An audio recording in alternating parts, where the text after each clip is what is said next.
कृष्ण गोविंद गोविंद कृष्ण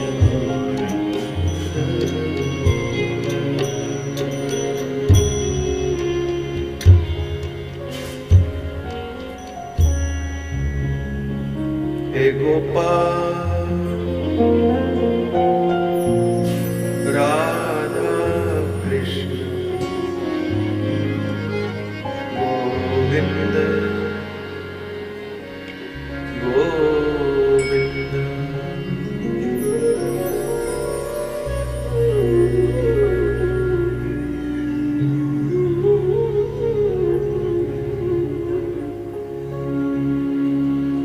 ओम नमो भगवते वासुदेवाय। नमो भगवते वासुदेवाय। ओम नमो भगवते वासुदेवाय। ओम नमो भगवते वासुदेवाय। ओम नमो भगवते वासुदेवाय। ओम नमो भगवते वासुदेवाय। ओम नमो भगवते वासुदेवाय। ओम नमो भगवते वासुदेवाय। ओम नमो भगवते वासुदेवाय। ओम नमो भगवते वासुदेवाय। श्री सुरभ्यै नमः। श्री सुरभ्यै नमः। श्री सुरभ्यै नमः। श्री सुरभ्यै नमः। श्री सुरभ्यै नमः। श्री सुरभ्यै नमः। श्री सुरभ्यै नमः। श्री सुरभ्यै नमः। श्री सुरभ्यै नमः। श्री सुरभ्यै नमः। ठाकुर श्री गोवर्धन नाथ प्रभु श्रीनाथ जी के श्री चरणों में दंडवत प्रणाम करते हुए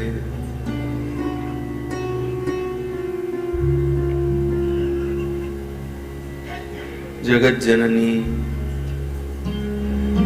गौ माता के श्री चरणों में दंडवत प्रणाम करते हुए सभी संत हरिभक्त वैष्णव आचार्य एवं समस्त भगवत स्वरूपों के श्री चरणों में दंडवत प्रणाम करते हुए समस्त भूदेवताओं के श्री चरणों में दंडवत प्रणाम करते हुए भगवती तुलसी महारानी के श्री चरणों में दंडवत प्रणाम करते हुए भगवान लक्ष्मी वेंकटेश लक्ष्मी नृसिंह श्री गोदा रंगनाथ भगवान श्री जगन्नाथ भगवान श्री पंडरीनाथ भगवान के श्री चरणों में दंडवत प्रणाम करते हुए आप सभी को खूब खूब दंडवत प्रणाम। आइए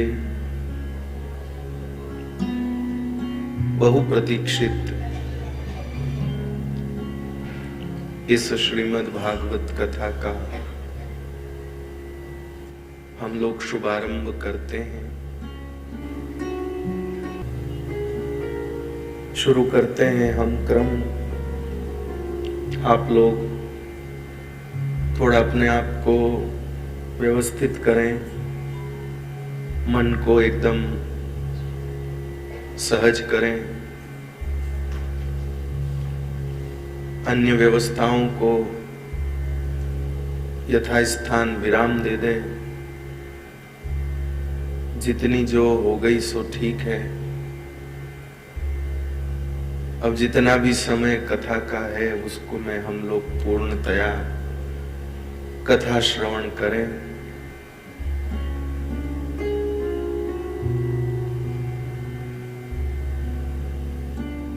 कथा प्रारंभ न हो उससे पहले सब प्रकार की चिंता कर सकें। फिर कथा जब प्रारंभ हो जाए तो फिर सब चिंता छोड़कर आप कथा सुने।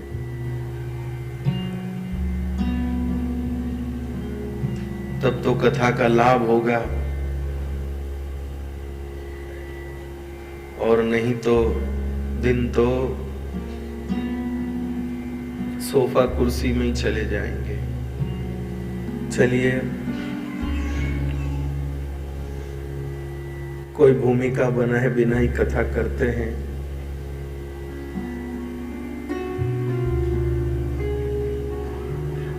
प्रसन्नता है कि भाग्यनगर में मेरा फिर से भाग्योदय हो रहा है कि भागवत कथा कहने के लिए मैं आया हूं यहाँ। विनोद से सहजता आती है। थोड़ा व्यक्ति मुस्कुराता है ना तो सहज होता है। तो ठीक कह रहा हूं? तो एक बात कहता हूं, आपको थोड़ी हंसी आएगी तो थोड़े से आप सब सहज हो जाएंगे। पंडित जी, एयरपोर्ट पर हम जब आए तो उतरे तो वो जो बस थी, बस से वहां तक आ गए, दरवाजे तक। वहां उतरते ही गाड़ी खड़ी थी, अंदर हो, एयरपोर्ट के अंदर। वो उस गाड़ी में बैठ के और दरवाजे तक आ गए। दरवाजे पर भैया जी थे, गाड़ी लेके उसमें आ गए। यहाँ आए तो इतने सारे टोकरी में फूल आदि सब लिए खड़े थे, खूब बाजे बाजे बज रहे थे, सब हो रहा था। ऊपर भी अलग कमरा सब तैयार, बहुत भोजन भी क्या बड़ा विशेष, सब पूरन पोली आदि सब तैयार थी। मुझे लेने के लिए कंवर साहब आए थे, जो दामाद जी हैं। वो तो अच्छे हैं, कुछ उन्होंने मन में नहीं सोचा होगा, लेकिन एक जगह हम कथा करने गए थे, ऐसा ऐसा ही हुआ तो दामाद जी के मन में आई, वहां भी दामाद जी लेने आए। शायद इसका महत्व होता होगा, महाराज को लेने दामाद जाए। महाराज भी अपने आप में एक टाइप के दामाद ही होते हैं। तो वो दामाद जी अकेले में मुझसे पूछे कि महाराज, इतना स्वागत तो मेरा भी नहीं हुआ जितना आपका हो रहा है। ऐसा आप क्या 9 की 13 करने वाले? तो मैंने कहा, भाई तुम कन्या लेने आए थे और मैं कथा देने आया हूं।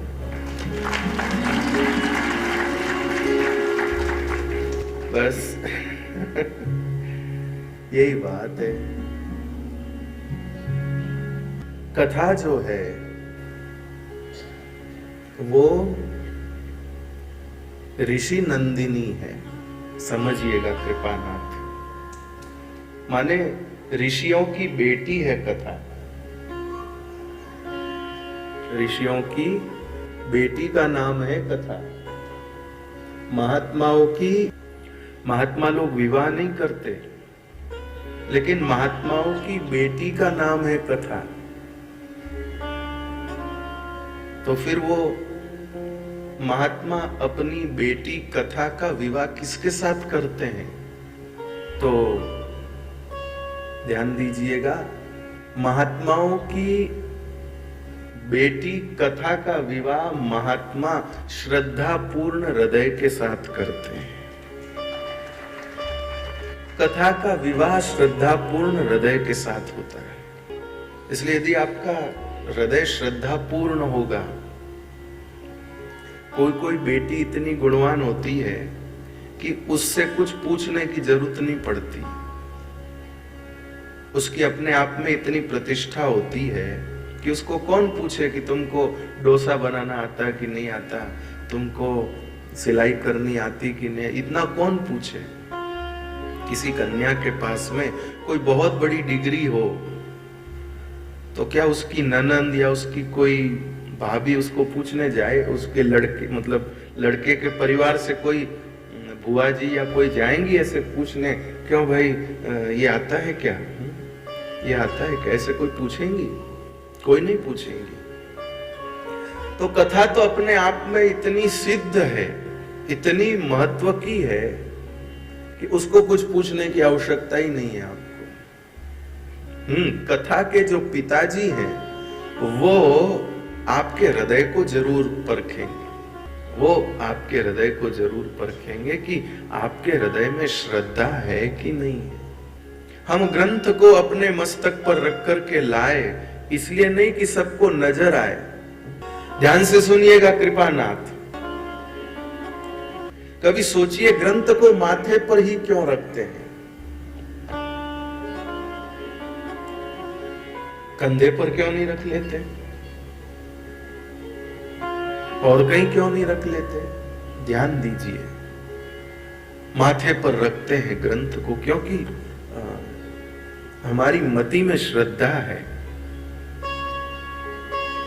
इसलिए उस श्रद्धा के आसन पर ग्रंथ विराजमान है।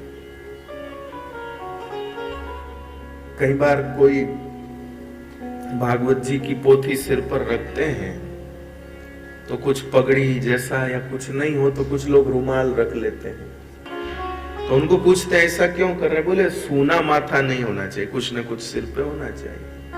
ठीक है, अच्छी बात है, लेकिन ध्यान दीजिए रुमाल रखने से वो ग्रंथ का आसन नहीं होगा, पगड़ी ग्रंथ का आसन नहीं है। आपकी मति में ग्रंथ के प्रति श्रद्धा है, वो ग्रंथ का आसन है। रुमाल न भी रखा तो चलेगा, लेकिन आपकी मति में ग्रंथ के प्रति श्रद्धा होनी चाहिए। श्रद्धावान लभते ज्ञानम, यदि श्रद्धा होगी तो लाभ होगा। जैसे डॉक्टर के ऊपर यकीन होता है तो ही लाभ होता है, अगर यकीन न हो तो भले कितना ही गुणी डॉक्टर हो आपको लाभ ही नहीं होगा। हमारी दादी जी कभी कभी अस्वस्थ हो जाती तो हम सोचते कि हमारी दादी को बढ़िया डॉक्टर को दिखावे। तो जो शहर के सबसे अच्छे नाम वाले डॉक्टर होते उनके पास हम हमारी दादी को लेके जाते। वो बेचारे चिकित्सा करते पर हमारी दादी को अच्छा ही नहीं लगता। वो कई ठाकई करे, कई ठाकई करे, पता नहीं ये क्या कर रहे हैं। और जो हमारे घर से थोड़ी दूरी पर एक कंपाउंडर थे, एकदम वयोवृद्ध कंपाउंडर थे, जब कई इलाज बैठता नहीं फिर दादी कहती मारे तो वहां नहीं दिखाओ, मुझे तो उन्हीं कोई बताओ। तो वो कंपाउंडर जी को लेके आते, वो 40-50 साल पुराने अपने सारे औजार लेके आते और वो कुछ करते और उनके जाते ही आधे घंटे में दादी कहती अबे मने हावड़ लागे, अब मुझे अच्छा लग रहा है, अब मुझे ठीक लग रहा है। जैसे चिकित्सक भले कितना ही गुणवान हो लेकिन उस पर विश्वास न हो तो लाभ नहीं करता है। औषधि से ज्यादा भी लाभ विश्वास से होता है। ऐसे ही ग्रंथ जो है श्रद्धा होने से लाभ देता है। आपकी श्रद्धा होनी चाहिए, आपकी श्रद्धा होनी चाहिए। तो कृपानाथ, श्रद्धा आती कहां से है? श्रद्धा आती है संतों का संग करने से। संतों का संग करने से श्रद्धा आती है। अब आप कहेंगे कि संतों का संग कैसे करें महाराज? संत क्या किसी को साथ लेके थोड़ी घूमते हैं? वो साथ लेकर तो नहीं घूमते हैं, लेकिन आपको जितनी देर का भी उनका सानिध्य मिले उतनी देर में आप समझो तो सही, जानो तो सही, देखो तो सही वो क्या करते हैं, क्यों करते हैं, कैसे करते हैं, और जिज्ञासा रखो आपने ऐसा क्यों किया, आपने ऐसा क्यों किया। कृपानाथ। तो श्रद्धा आवश्यक है, इसलिए अपने हृदय को श्रद्धा युक्त करिए।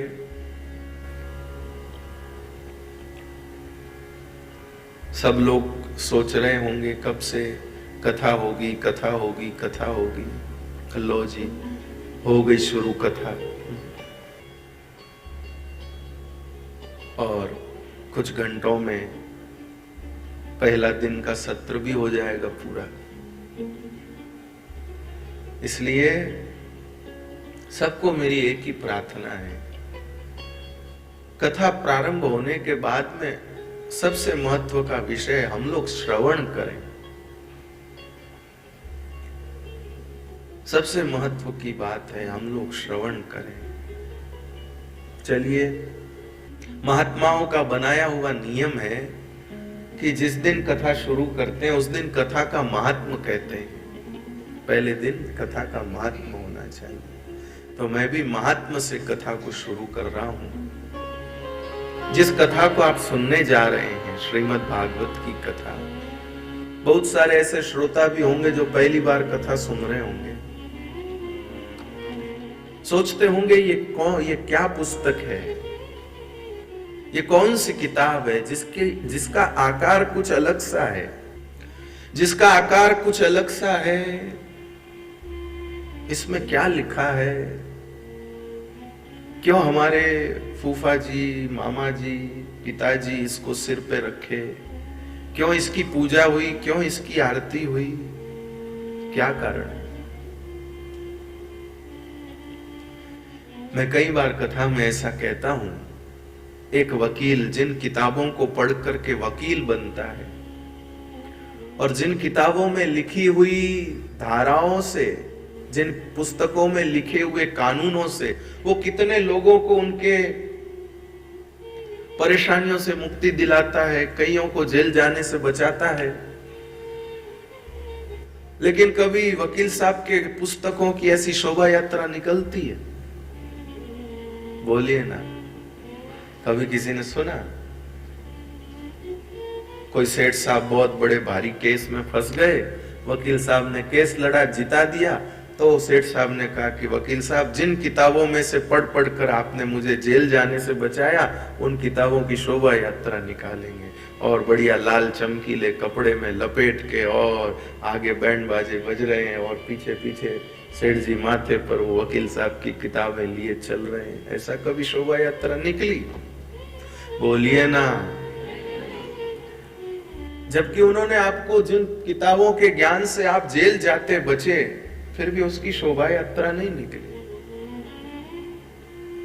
क्योंकि जिस जेल में जाने से बचे वो तो एकदम साधारण जेल है, ऊपर और भारी जेल है, जहां कोई वकील नहीं है, जहां कोई वकील नहीं है भैया। बाकी तो अगर वहां वकील चलते तो मुझे लगता है यहाँ के वकीलों को लोग पहले ही एडवांस फीस दे देते कि वहां आप हमारा केस लड़ना। लेकिन वहां कोई वकील नहीं है, कुछ नहीं। लेकिन हाँ, ध्यान दीजिएगा, वहां कोई वकील नहीं है, लेकिन जो श्रद्धा से आप इस भागवत कथा को सुनेंगे तो ये पुस्तक ही आपकी वकील बन करके और आपको वहां उस परलोक की जेल से बचाने वाली है।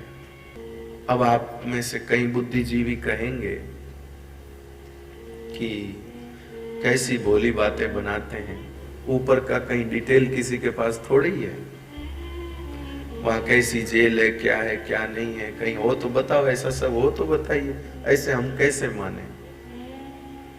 तो भले मत मानिए, लेकिन अगर मानने का मन है या समझने का मन है तो सुन लीजिए। सुनते सुनते आपको यकीन हो जाएगा कि ऊपर यही चलने वाली है, ऊपर यही चलने वाली है। तो इसलिए कृपानाथ उस श्रीमद् भागवत महापुराण का महात्मा हम लोग भी श्रवण करते हैं। कृपानाथ, यह ग्रंथ बहुत ही प्राचीन ग्रंथ है। श्रीमद् भागवत महापुराण जो है बहुत ही प्राचीन ग्रंथ है और सैकड़ों नहीं लाखों लोगों को इस ग्रंथ के महात्म का अनुभव हुआ है।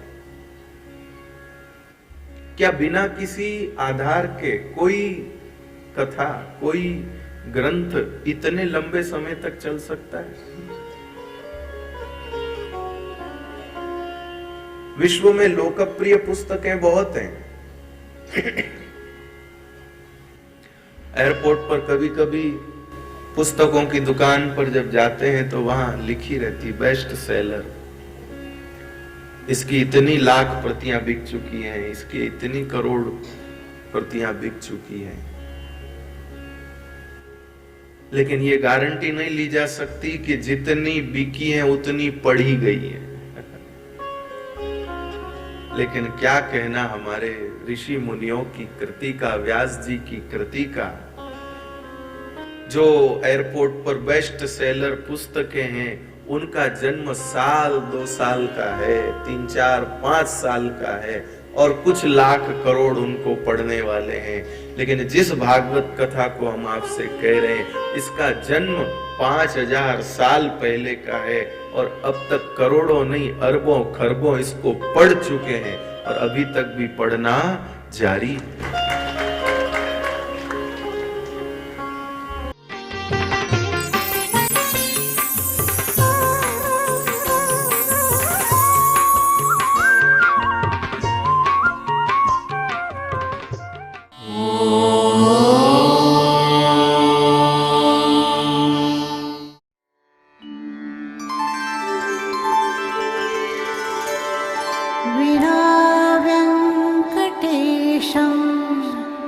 ननाथो ननाथः सदा वेङ्कटेशं स्मरामि स्मरामि।